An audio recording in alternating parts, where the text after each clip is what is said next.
and I won't back down. Hey, baby,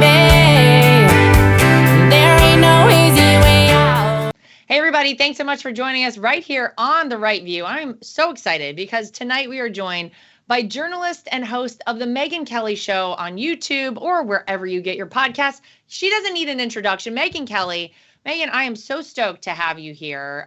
You have become a legend in the conservative space. You started so long ago. Today, you have such an epic following. But looking all the way back to 2015, when Donald Trump first announced, to today, just a little over a month since Donald Trump took office for the second time, did you ever imagine we'd be sitting here together right now and all the things that have occurred would have happened?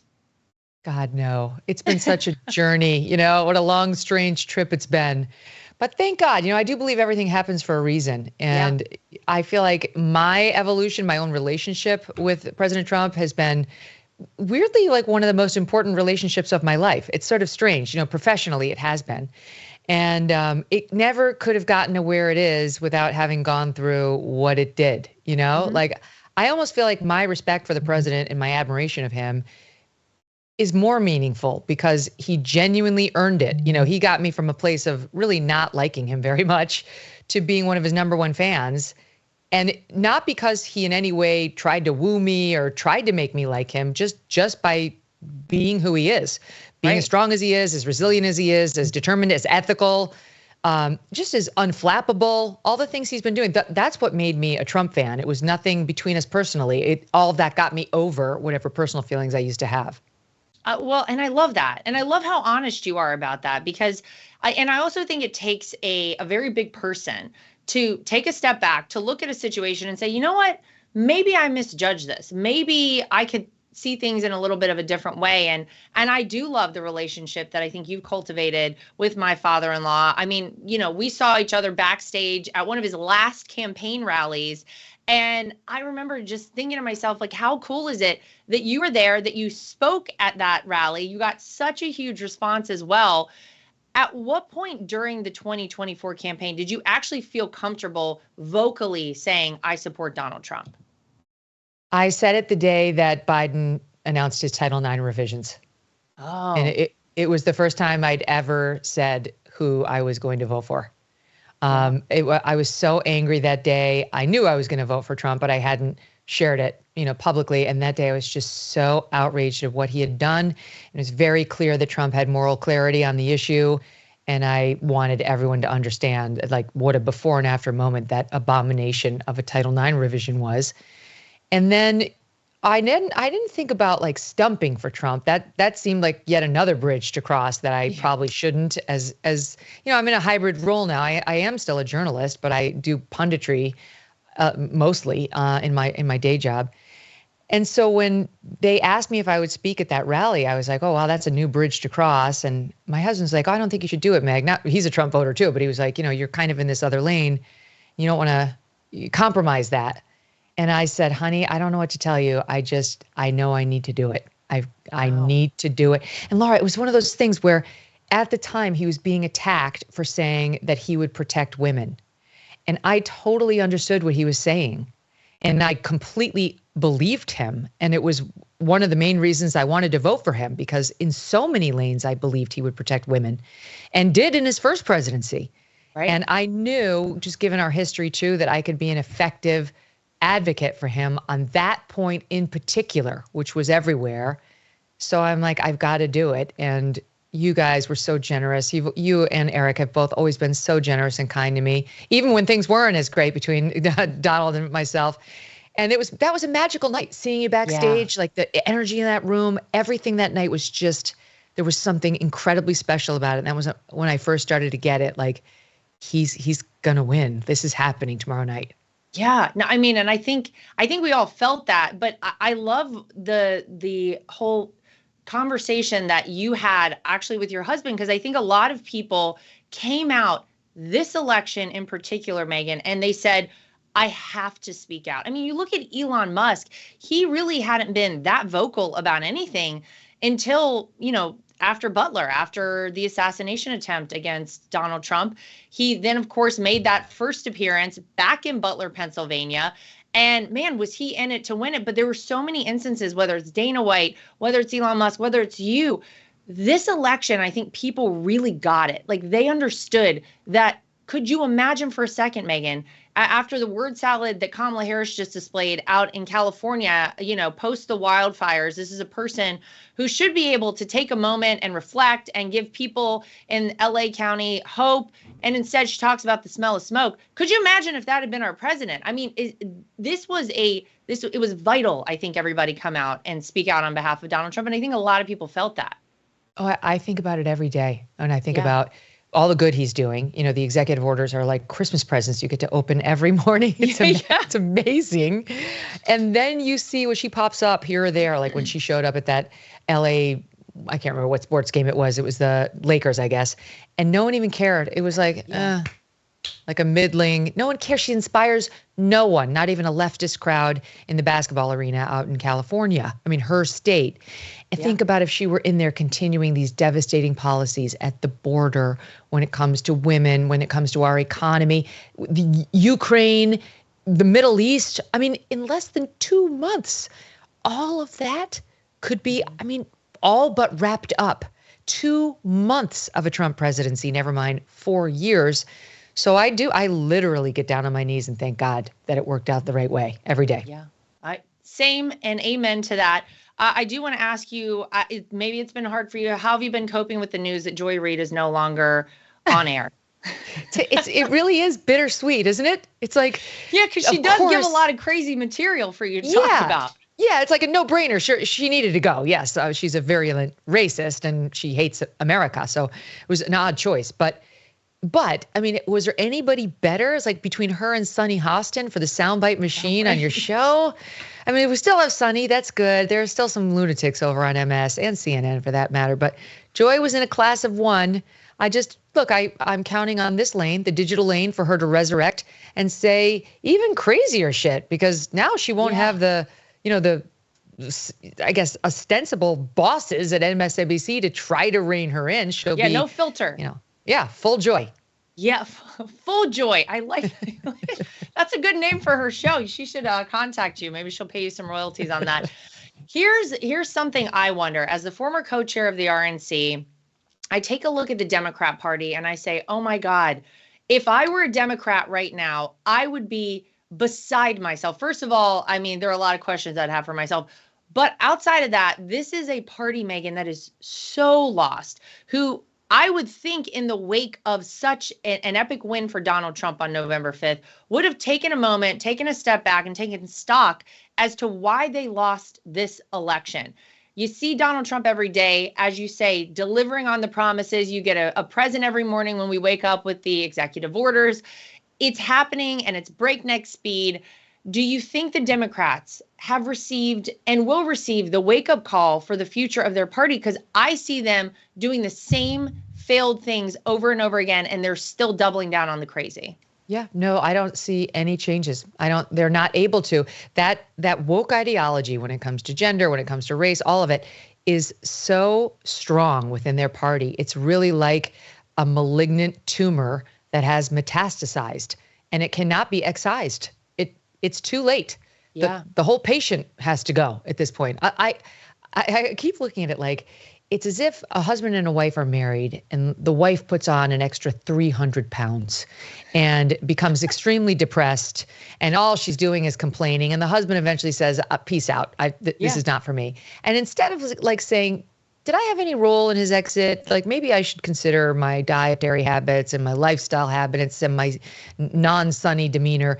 She triples down. It's like Haagen-Dazs every day. She only takes in negative media and spouts out nastiness and thinks she's going to get a better man second time around. Like the whole thing needs to be redone, sister. We need a full makeover if I'm a Democrat. Yeah. Like we've got to completely ditch the old plan and start anew.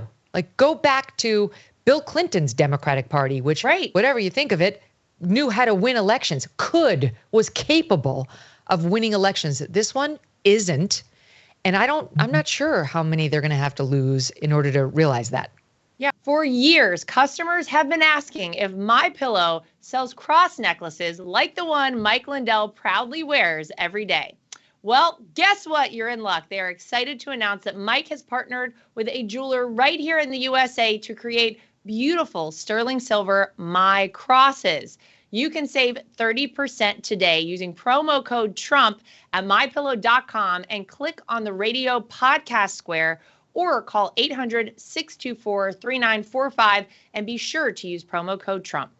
You can choose from the women's or men's style and make sure you do it soon because this amazing offer won't last long. Just go to mypillow.com and click on the radio podcast square or call 800-624-3945 and use promo code Trump. Well, but if you look at Bill Clinton, the Democrat Party with Bill Clinton as president, I mean, most of those people would have considered themselves Republicans today. Yeah. Because things have shifted. That's the problem. I mean, truly they have. It is woke ideology, but it's because they shifted so far left. They have to come back to the middle. Otherwise, I don't think they're going to ever win another election again, which again, as the former RNC coach here, great with me. That's all good. We would love to see that. But I don't know how they do it if they don't have someone who steps into a leadership role in their party, really, as you say, gives them a full makeover. But who do they have? Like who is on the radar? And even if they have somebody good, they don't have a leader. But even if they did, the troops aren't there. Like look how few voted for the Lake and Riley Act. That's a no-brainer. Right. That's a no-brainer. Look where the country is on illegal immigration. Look at any New York Times poll. It's not some right-leaning Rasmussen poll. All the polls on the left show that the country's overwhelmingly in favor of deporting not just the criminal illegals, but the ones who are here who haven't committed a second crime after coming in here illegally. Overwhelmingly favor the deportation of them all. They couldn't get on board. Look at where they stand on the Protection of Women and Girls in Sport Act. Mm-hmm. Not a single Democrat is in favor of it. Not one. And all that act says is boys shouldn't be playing a girl's sports. It's not sweeping. It doesn't overreach. Not one person voted for Tulsi on the Dem side. I was about RFKJ, to say that, which is amazing. Right? Yeah. Why? How could you not get behind the MAHA movement? That's nonpartisan. Talking about kids' health, fighting back against chronic obesity and disease. They're so partisan. And I have to say, truly, hateful toward Trump and MAGA. They can't get out of their own way. So, look, the country in general likes divided government. I think that's why the Republicans did not sweep those midterms a couple of years ago. And who knows what will happen in the upcoming midterms. But I really think that the Republicans are better poised right now to increase their numbers. Usually you lose numbers as the party in power, in the White House going in the midterms. I think they're really well poised to increase their numbers for the first time in better than a decade, given the culture. Couldn't agree more. And I hope we see it. In the same vein of things, it's amazing to watch people who are supposedly out there, on behalf of we the people, we're their constituents, who are fighting against transparency in the government. They're fighting against saving our taxpayer dollars. They're fighting against any and everything that Elon Musk is doing with Doge. That sort of mentality, I know that they sort of put out their own version of the truth, so to speak, and that's very nicely put. But at a certain point, I feel like the American people have to realize that this was necessary. They're fear mongering with you're going to lose, they're going to take away Medicare, Medicaid, all of these sort of things. We have to do what we're doing right now, or we won't have Medicare, we won't have Medicaid. It is a necessity. I always wonder, will people wake up and realize that they've been lied to? I'll give you another quick example. My cousin is a hairstylist in North Carolina. She was doing a woman's hair the other day. And my cousin happens to be married to a guy from Canada. He moved here. He went through the whole immigration process legally, thousands of dollars, immigration attorney, etc. He's now a United States citizen, and they have 2 kids. The woman whose hair my cousin was doing literally told her, Megyn, you better worry about your kids. I hope you guys have a plan because the government is going to come try to take your kids and deport your husband and kids. This is how crazy people are right now. Oh, my Lord. No, you're not wrong. I've got a good friend who he has a lot of Democrats in his life, and he'll update me on what they're saying. And some actually believe that Trump is going to give the blue states to Putin Oh my God. Stop it. Okay, walk me through how that's going to happen exactly. I mean, there's no helping that level of crazy. We just have to forge on without them. We're not going to be able to reach those people. They're watching MSNBC day and night, and they still think Russia is real and all the Rachel Maddow conspiracy theories. So we can't spend time thinking about them. I think Trump realizes that he's got real reform to do and that he doesn't have a lot of time to do it. If you do assume the political realities of more than likely, if you look historically, the Democrats will take the House in the midterms. Again, I doubt it. I've got my doubts, but let's assume they do. Trump has a short window to get his agenda through, and I don't think he's listening to these people. And I think that Doge and Elon are a great distraction in a lot of ways because they're fighting the good fight. What they're doing is necessary. But meanwhile, Trump is on his way to getting the Nobel Peace Prize over here. And I hope he does. He deserves it. He should. If this thing gets resolved, I mean, Ukraine and the Middle East, he's been in office a month. Ukraine looks like it's all but wrapped up. I mean, what? Like his promise of I could get this done in a day is basically coming true. Not to mention the progress we've made in the Middle East and the Arabs now volunteering to go to Gaza and take a harder look at what they can do. If the price of that is Elon has to take some barbs on some emails about Doge, whatever, great. Yeah. Pay all of your attention over here. He's just given them so many things to fight about, and they, as always, pick the wrong things. And Trump probably knew you could take that to the bank, that they'd say, I want to die on the hill of federal bureaucrats and not making them say what they're doing for their paycheck. It's amazing. It's amazing. It's really Donald Trump 2.0. I love to see it every day. He's on full offense.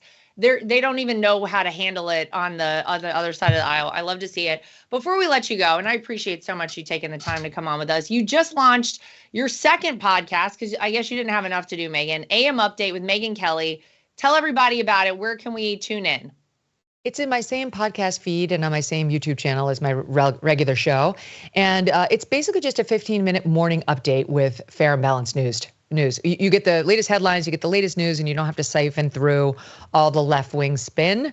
So this is not really an opinion show for me. This is just 15 minutes of news that you can get straight in the morning with context and perspective that will keep things in perspective for you, as opposed to like trying to push you over the leftward cliff, as you'll get if you listen to The Daily, if you listen to NPR, or virtually any other 15-minute morning news update. Well, maybe we're going to see NPR on its way out, defunded or something at some point soon. Wouldn't that be nice? Yeah, I mean, I think a lot of things are happening right now. I always say, I feel so grateful to be alive right now to witness all of this. My proximity to it, I can't even fully appreciate because I'm me and, it's like a weird thing. But just to witness all of this, it's amazing what's happening in our country. I feel like we dodged a proverbial bullet on November 5th. We literally got a second chance at not just our country, but the world. What do you hope, just to wrap us up, to see whenever Donald Trump leaves office on January 20th of 2029, what do you hope we'll see happen big scale in America? I mean, I actually think the continuation of the Abraham Accords could resume and could have a permanent effect on world peace. That would be enormous. I mean, we were on our way at the end of the Trump 1.0. Yeah. And, then Joe Biden came in, projected weakness, and the rest is history. But that would be profound.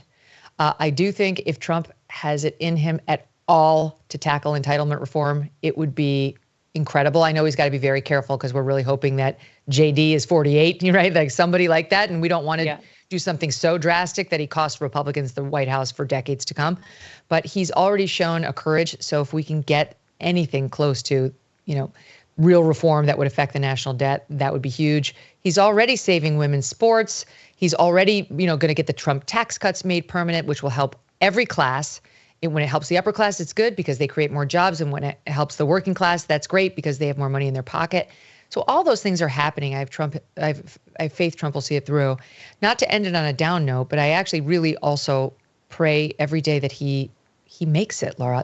I worry about his safety. I know. And I know that there are evil forces out there trying to hurt him and who would like nothing more than to take him out. And so I don't know. I just pray to God that we do make it to the 4-year mark, that he has the wonderful moment, hopefully turning it over to JD or somebody equally great, And when he rides off in that helicopter or, Trump Force One, it's with Melania. They're totally happy. Your families are there. Your kids have gotten to see you. He's gotten to see his grandchildren grow another 4 years as he helps save my kids and your kids from all the shitstorm that was getting rained down on them. And that's my hope. Oh, well, I hear it and I agree. I always am I'm the eternal optimist with this. And but I think about it a lot. There's a lot out there, and there are a lot of things being uncovered and light being shown in places that people don't like it. And that threatens a lot of people. And when you threaten people, they get a little nuts. But Megyn, thank you so much for joining us today. Good luck with everything you have going on. We're always tuning in to what you have to say. So keep it up. We appreciate it. Thank you so much. Thank you for everything your family has done and given to the country. And good luck with the show. You're crushing it. Thank you very much. I appreciate it. All right. And to everybody at home, thank you so much for joining us. Make sure you like, subscribe, share, and follow. And we'll see you back here next time for more of The Right View. And I won't back down. Hey, baby, there ain't no easy way out. Nothing is worse than being on a phone call that drops. Nothing is worse than trying to text someone and you can't reach them because your phone is out of service range. And nothing is worse than supporting these major corporations and companies who don't support us. That is why I love Patriot Mobile. They are America's only Christian conservative wireless network. They use every cell tower out there available to all networks so that they have the greatest 4G and 5G coverage nationwide, and they support the causes that are important to us as conservatives. If you go today to patriotmobile.com/Lara Trump and use the promo code Trump, you will get free activation today. Again, that is patriotmobile.com/Lara Trump. The promo code is Trump for free activation so that you can get a great cell plan and feel good about doing it.